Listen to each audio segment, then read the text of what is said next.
Biden के साथ तो जिमी कार्टर वाला हाल हो गया है। जानेंगे क्या हुआ है बाइडेन के साथ। तो वहीं दूसरी तरफ भारत ने भी इजराइल के समझौते का स्वागत किया है और इन सब के बीच में हजारों करोड़ का ऑर्डर दिया है भारत ने। भारत और इजराइल मिलकर भारतीय नेवी को मजबूत बना रहे हैं। जानेंगे जियोपॉलिटिक्स में क्या कुछ चल रहा है। हमेशा की तरह जानने को मिलेगा बहुत कुछ। आइए जानते हैं इन खबरों को विस्तार से। इससे पहले कि अमेरिका के राष्ट्रपति जो बाइडेन इजराइल और हमास के बीच 15 महीनों से चल रही भीषण लड़ाई के खत्म होने यानी युद्ध विराम समझौते का ऐलान कर पाते कि उससे पहले ही उनकी विदेश नीति की सबसे बड़ी जीत को उनके प्रतिद्वंदी डोनाल्ड ट्रंप ने क्रेडिट लेकर दबा दिया। जो बाइडेन जिनका कार्यकाल 20 जनवरी को खत्म हो रहा था, उन्होंने अपने कार्यकाल के आखिरी हफ्ते में अपनी विदेश नीति को सबसे बड़ी कामयाबी दिलवाई और इजराइल और हमास के बीच युद्ध खत्म करने का जमीन तैयार कर दिया। लेकिन चर्चा इस वक्त डोनाल्ड ट्रंप की हो रही है, जो 20 जनवरी को सत्ता संभालने वाले हैं। जो बाइडेन इससे पहले कि ओवल ऑफिस से युद्ध विराम समझौते का ऐलान कर पाते, उससे काफी पहले ही डोनाल्ड ट्रंप ने अपने सोशल मीडिया प्लेटफॉर्म ट्रूथ पर घोषणा कर दी कि इजराइल और हमास के बीच युद्ध विराम समझौता हो गया है। जाहिर तौर पर डोनाल्ड ट्रंप की कोशिश इस समझौते को अपनी डिप्लोमेटिक कामयाबी बताना। डोनाल्ड ट्रंप ने लिखा कि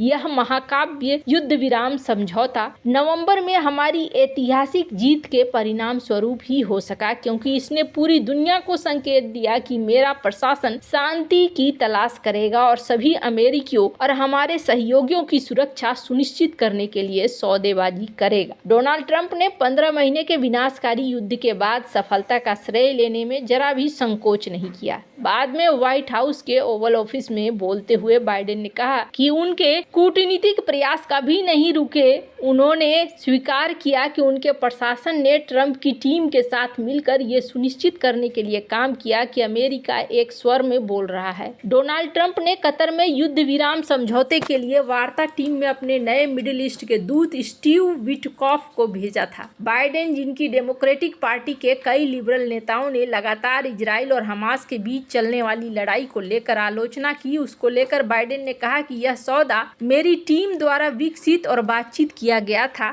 और वह इस बात से हैरान दिखे कि इस सफलता के लिए कौन जिम्मेदार है और कैसे कैसे। जब एक जर्नलिस्ट ने बाइडेन से इस बाबत सवाल पूछे तो उन्होंने कहा कि क्या यह कोई मजाक है। डोनाल्ड ट्रंप को अपनी धौंस और बहादुरी दिखाने और सेखी बघारने के लिए भी जाना जाता है, लेकिन युद्ध विराम गतिरोध को तोड़ने में उनकी भागीदारी को उनके सबसे कट्टर सहयोगियों को छोड़कर सभी लोगों ने स्वीकार किया है। माइक केसी, अमेरिकी विदेश विभाग के पूर्व अधिकारी, जिन्होंने बाइडेन के इजराइल के युद्ध के फैसले का समर्थन करने के बाद इस्तीफा दे दिया था, उन्होंने कहा था युद्ध विराम का समय डोनाल्ड ट्रंप के लिए एक उपहार की तरह है। अल जजीरा की रिपोर्ट में केसी ने कहा कि बेंजामिन नेतन्याहू ने अपनी घरेलू राजनीति को देखा है और ये सौदा मई में पेश किए गए समझौते से अलग नहीं है। वो मई में भी समझौते के लिए तैयार हो सकते थे। केसी ने कहा कि बाइडेन प्रशासन ने इजरायलियों के साथ कोई वास्तविक बातचीत नहीं की, क्योंकि उन्हें पता था कि अमेरिका आखिरकार उनकी किसी भी मांग को मान ही लेगा। हालांकि इजराइल में कुछ मीडिया कवरेज में यहाँ तक कहा गया कि इस सफलता में ट्रंप की भागीदारी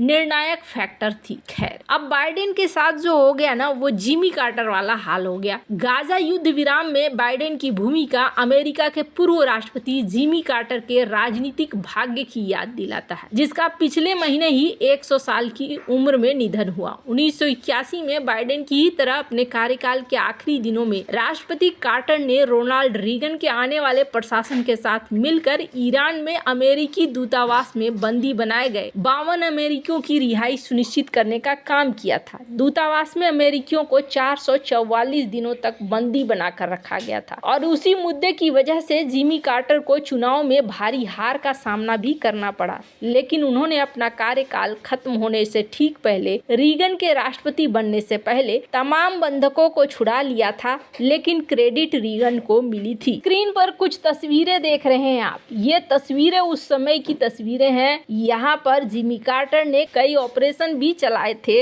ईगल क्लाव रैक, ये भी इन्होंने डिजर्ट 1 में एक ऑपरेशन चलाया। लेकिन इनके हेलीकॉप्टर्स बुरी तरीके से तबाह हो गए थे और तब जाकर बहुत ज्यादा बदनामी हुई थी। आखिरकार वो चुनाव भी हार गए। तो ऐसा ही सीन बाइडेन के साथ भी एक बार को पैदा हो गया। रोनाल्ड रीगन समझौते का ले गए थे क्रेडिट और यहाँ डोनाल्ड ट्रंप ले जा रहे हैं समझौते का क्रेडिट। खैर, जहाँ एक तरफ ये सब कुछ चल रहा है तो वहीं दूसरी तरफ बात करें इजराइल और भारत की, तो कई सारे ऐसे मीडिया हाउस हैं, स्क्रीन पर आप देख सकते हैं, जिन मीडिया हाउस ने ये कहना शुरू कर दिया है, चाहे वो मिडिल ईस्ट हो या फिर और भी अरब न्यूज हो, इनका कहना है कि भारत इजराइल की तरह चल रहा है अपने होमलैंड में, यानी कि अपने धरती पर इजराइल वाला मॉडल अपना रहा है भारत और इजराइल के बीच में इतनी अच्छी तरीके से चल रही है चीजें समन्वय के साथ, जिसको लेकर ये बातें कही गई।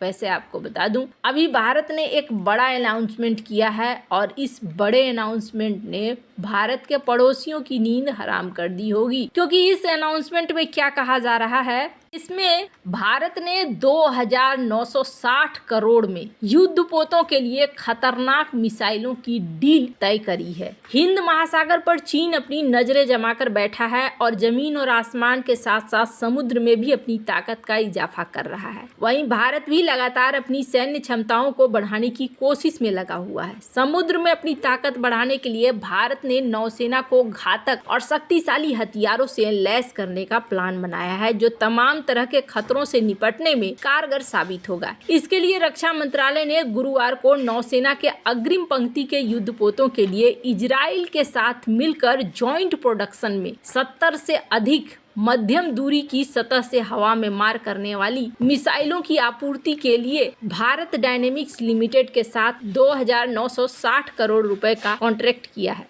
रक्षा सचिव राजेश कुमार सिंह की उपस्थिति में हस्ताक्षरित ये कॉन्ट्रैक्ट भारत की रक्षा क्षमताओं को मजबूत करने और एडवांस सैन्य प्रौद्योगिकी को स्वदेशी बनाने के लिए चल रहे प्रयासों में एक महत्वपूर्ण मील का पत्थर है। टाइम्स ऑफ इंडिया में छपी एक रिपोर्ट के मुताबिक रक्षा मंत्रालय के एक अधिकारी ने कहा कि MRSM प्रणाली अब कई भारतीय युद्धपोतों पर मानक रूप से फिट है। इसे अधिग्रहण के लिए नियोजित भविष्य के अधिकांश प्लेटफॉर्मों पर फिट करने की योजना है। नौसेना, वायुसेना, सेना MRSM सिस्टम को शामिल किया गया है। अगली पीढ़ी का बराक 8 भी जिसे कहा जाता है, ये कई साल पहले DRDO और इजराइल एरोस्पेस इंडस्ट्री के बीच 30,000 करोड़ रुपए से अधिक की शुरुआती लागत पर किए गए 3 संयुक्त प्रोजेक्ट के तहत किया गया था। क्या है MRSM? 70 किलोमीटर तक दुश्मन को टारगेट बनाने वाली मिसाइलें। 70 किलोमीटर की दूरी पर दुश्मन के विमानों, हेलीकॉप्टरों, क्रूज मिसाइलों, ड्रोन को नष्ट करने के लिए डिजाइन किया गया है। नौसेना में सिस्टम को विमान वाहक पोत INS विक्रांत, 3 कोलकाता के विध्वंसक और 4 विशाखापत्तनम श्रेणी के विध्वंसक पर तैनात किया गया है, जिसमें INS सूरत भी शामिल है, जिसे बुधवार को कमीशन किया गया था। नौसेना और वायुसेना के बाद सेना ने फरवरी 2023 में 33 कोर में अपनी पहली अभ्रा